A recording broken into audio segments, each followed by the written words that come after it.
Hey YouTube, welcome back to another History Teacher Reacts video. Mr. Terry as I continue my search for historical knowledge found here on the internet. Alright, today's video comes from a community favorite channel, and that is the Salmonella Academy. And the video we're going to check out today is called Improbable Tales of Survival. Alright, so Sam always brings the laughs and brings in some really interesting stories from history. So it's always informative and, of course, really entertaining. Alright, it'd be great if you supported the original video by going down below in the description. There'll be a link to the original video. Make sure to give that the view, like, subscribe, whether you're a Salmonella Academy subscriber or not. I'm sure you are, but make sure you give them that like and the view time there. And then I'd appreciate it too if you like what you see here, that you give this video a thumbs up, give that a like, and subscribe if you're not, so you can be part of our community, and enable notifications so you know when future videos come out, and also future live streams and things like that. One place I do some live streams if you're into gaming is my new gaming channel, and that link is down below as well, and links to other stuff like Discord and other things like that. All right, let's go ahead and get started.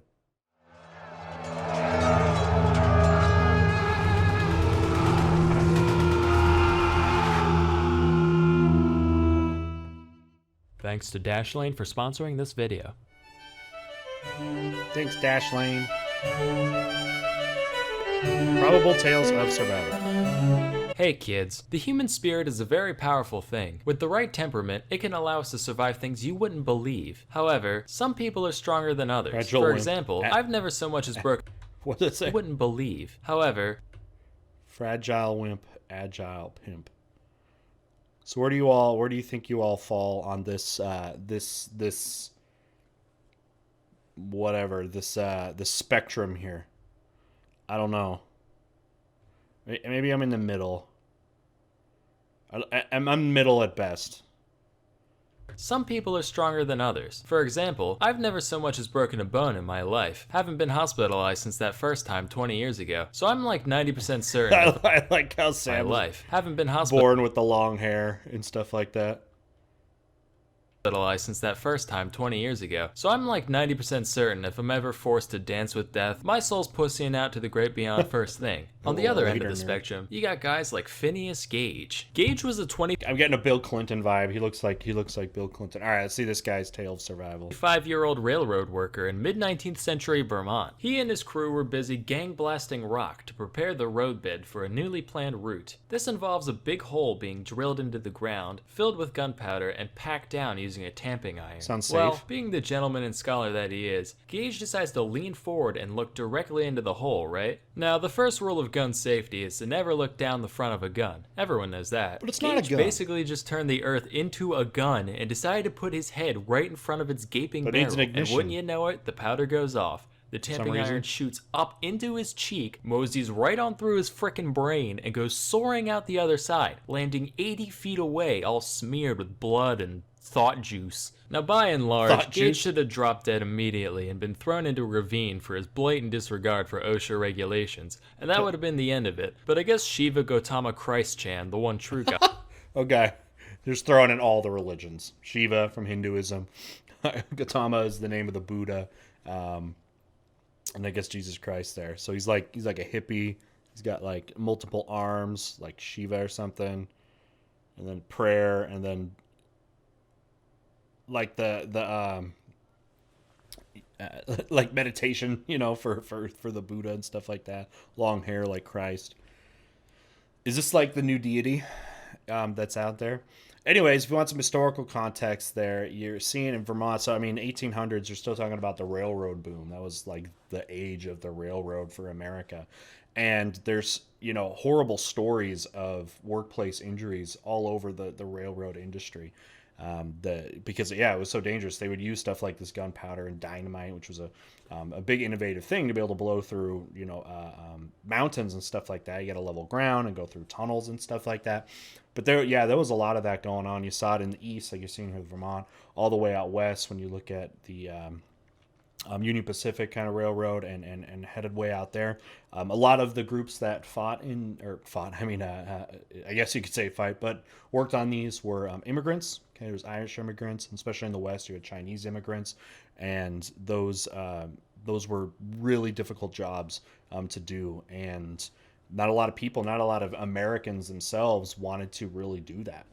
So a lot of those jobs, were given to foreigners who were coming in hoping to find jobs in the industrial industry and willing to take that risk, at their life. God, decided Gage still had unfinished business down here on Shit Outta Luck 3, because after a few minutes of twitching on the ground, he got up, looked around, and thought, well, now's a good time as any for my yearly checkup. According to the doctor he went to, while Gage was retelling the story of what happened, he suddenly started vomiting all over the place, the effort of which, and I quote, pushed out about half a teacup full of the brain, which fell upon the floor. He didn't say what they did with it after. Okay? I'm picturing his dog just running over and immediately scarfing it down, then being plagued with the memories of a human railroad worker for the rest of his life. And this sounds like the world's worst concussion. Head injuries, traumatic brain injuries can, lead to things like vomiting, but his brain is spilling out. How's this guy conscious? Holy crap. Months following, Gage made a near complete recovery, physically anyway. He did lose a bit of his mind, which caused him to lose his mind a bit. Whereas Gage was once an upstanding, hardworking citizen, his untimely brain blast transformed him into an angry, incoherent drunkard, mumbling, quote, the grossest profanity whenever he deemed fit, and showing little to no regard for human life whatsoever. Naturally, he was fired from his job at the railroad, so Gage ended up wandering the earth, earning money any way he could. For a while, he hung out at Barnum's American Museum in New York City, basically making an exhibit of himself, standing there with the tamping iron like, hi, this went through my brain,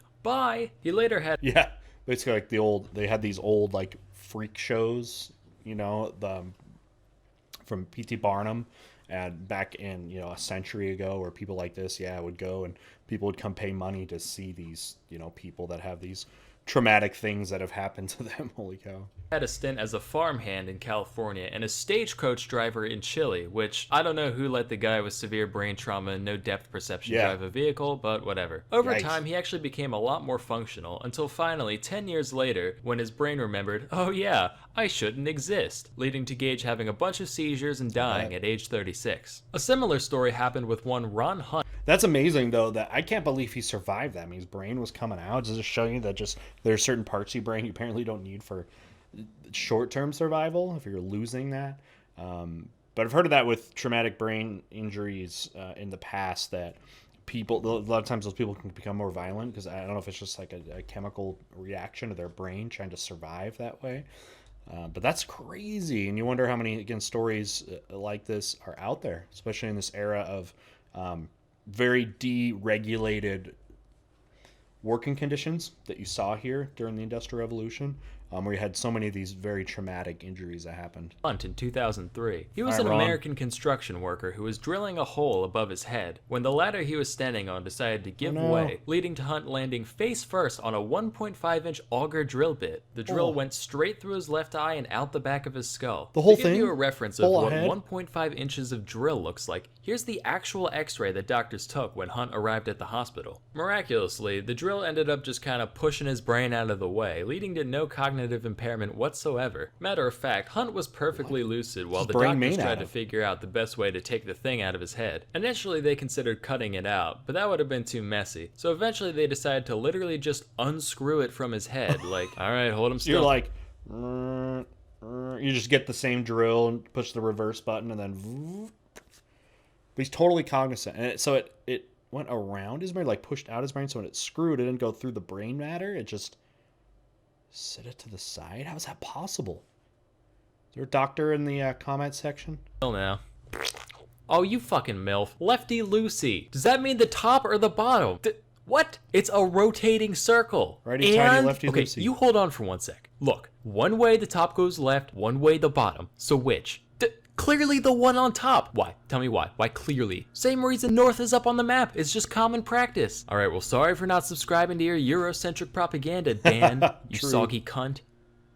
Anyway, what were we doing? If you think Hunt was just a little too lucky with his incident, don't worry. According to Snopes, he was self-employed and didn't have insurance. So while the accident didn't ruin his life, you can sleep easy knowing that hundreds of thousands of dollars of medical bills and rehabilitation costs probably did. Our next... Snopes is one of those sites you can look at where they do like I guess it's like fact checking in a way, but a lot of these things that are sometimes like urban myths, they go through and try to determine if it was true or not. It's kind of interesting to go through Snopes Let's see what they got. Tale revolves around Greg Rasmussen, a British-born animal conservationist who was studying wildlife in Zimbabwe. One day, he got reports of a highly endangered rhino being spotted in the area, so Greg took to the skies in a single-passenger plane to track the beast. Fate was looking down at Greg that day, and after a moment, fate. it said, "No, rhino must die." And a huge gust of wind came out of nowhere, sending Greg into a tailspin, landing right in the middle of the untamed African bush. When Greg woke up, he found that his legs looked like used up tubes of toothpaste, so he was essentially trapped right where he was. Arguably worse than that was the fact that Greg was dehydrated before he even took off, hoping to get water at his destination. And just when things looked like they couldn't get any worse, they got worse. A group of elephants showed up and started harassing and straight up stampeding at Greg. With no other option, he starts banging on the wreckage as hard as he could. The elephants went, "Ha!" and decided to leave him alone. He was also approached by a pack of hyenas and actual lionesses on the hunt. But fortunately, animals are all morons, so the same trick worked on them too. Greg spent an entire day I think there's a lesson in there, I guess. Not that animals are morons, but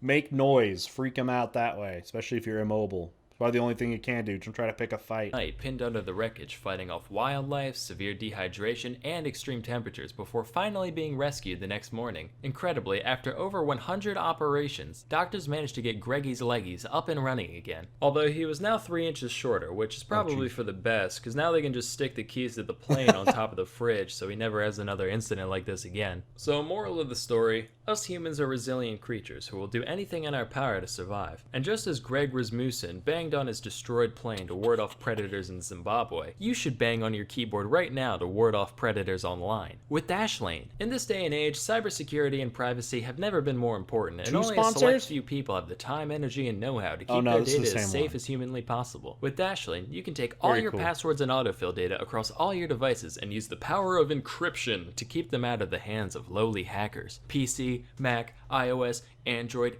Chrome, Safari, Abacus, doesn't matter. Dashlane's got your back. No, Dashlane does not offer services for rudimentary mechanical calculators. Something especially cool is that you can actually change your passwords right in Dashlane without that whole chain of, okay, reset. Which email? Who knows? What's my favorite beverage? Well, I know 14-year-old me didn't say whiskey sour, so I guess I'm screwed. Dashlane Premium even comes with a VPN, so now you can take full advantage of unsecured Wi-Fi without your Neopets ever falling into the greasy hands of the lowlifes at Comfort Inn. So please, go to dashlane.com/salmonella to try Dashlane for free today. Also, the first 200 people to use the promo code SALMONELLA will get 10% off their Dashlane Premium subscription. That's all for today. Till next time, I'm Salmonella, and thank you for watching. All right, so another great video from Salmonellos, some crazy stories that you're hearing about there, and it's like a testament to the strength and just survivability, I guess, of the human body that was displayed there by these characters.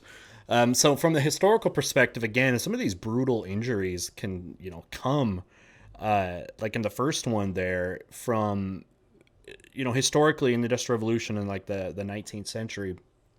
These very dangerous jobs, and there was little in the way, and this was pretty much global in a lot of places, little in the way of kind of protections for workers and safety regulations and stuff like that, because it was kind of seen as anti-business in that way and kind of a risk willing to take, and that the companies themselves are supposed to be more obligated to protect their employees rather than like government oversight. And of course, a lot of that didn't happen, and you saw towards in the kind of the latter part of the Industrial Revolution, you saw more unionizing and workers kind of coming together to demand better conditions. You saw politicians start to run on platforms around the turn of the century there of improved wages and working conditions and hazard pay and that kind of stuff. But again, coming from politicians there. But yeah, every once in a while you're still going to see in labor jobs, unfortunately, some of these things. So make sure if you are right now working in one of these kind of, hard labor jobs, or even again, just like the guy that was just working on drilling probably some part of his house or something, that you're always taking precautions out there. And because you never know, unfortunately, when accidents can happen that way. All right, but anyway, great video there. Thanks for recommending everybody that had done that. And again, if you liked the video, definitely hit like down below and subscribe if you haven't yet. You can be part of our community. Head over to Discord if you want to talk to some other history fan type folks. If you're into games, check out my gaming channel. If you want to vote on videos, you can check out Patreon. A lot of things that you can do if you'd like to support the channel that way. But regardless, thank you for being here so much. Thank you for being interested in history, and I hope to see you very soon. Bye.